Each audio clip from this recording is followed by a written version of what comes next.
नमस्ते विद्यार्थियों। आज की कालांश में हम विगत दिवस का अध्ययन अनवरत रखते हुए पाठ 1 हरियर काका का पुनः अध्ययन करेंगे।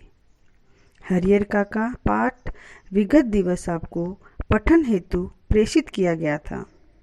विद्यार्थियों, इस पाठ की कहानी बहुत ही सरल व संवेदनशील है।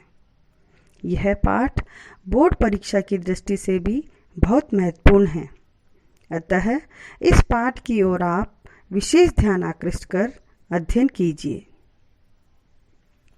पाठ की कहानी दिल को छूने वाली मार्मिक व पारिवारिक व सामाजिक परिवेश को उजागर करने वाली है।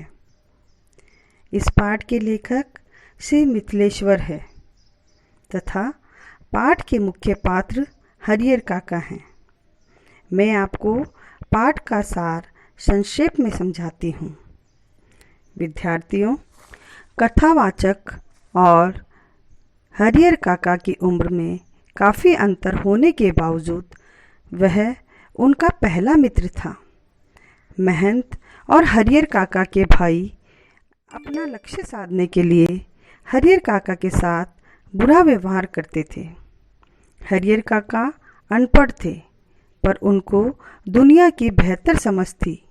उन्होंने अपने अनुभव से सीखा था कि संपत्ति छिन जाने के बाद व्यक्ति की बड़ी दुर्दशा होती है। वे अनेक लोगों के बारे में जानते थे जिनकी संपत्ति अपने नाम लिखवाने के बाद उनके घरवालों ने उनकी हालत बहुत ही बदतर कर दी थी। इसलिए उन्होंने तय किया था कि जीते जी वे अपनी जायदाद किसी के नाम नहीं लिखेंगे।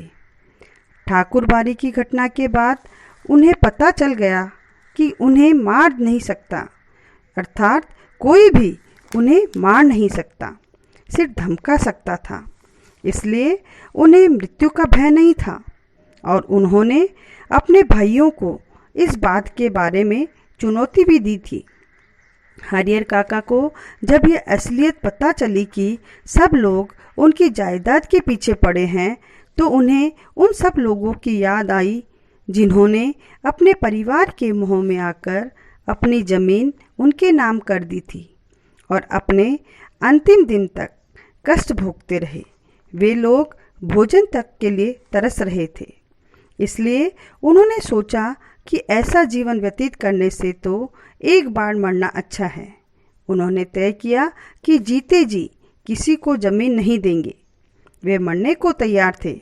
इसलिए लेखक कहते हैं कि अज्ञान की स्थिति में मनुष्य मृत्यु से डरता है, परंतु ज्ञान होने पर मृत्यु वरण को तैयार रहता है।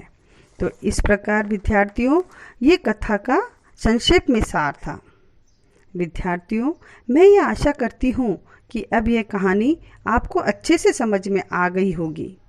अब आप अपने पाठ्य पुस्तक व एक्स्ट्रा मार्क्स का प्रयोग कर गृह कार्य में प्रेषित प्रश्नोत्तर कीजिए तथा अध्ययन संबंधी कोई भी समस्या हो तो अवश्य पूछिए। धन्यवाद।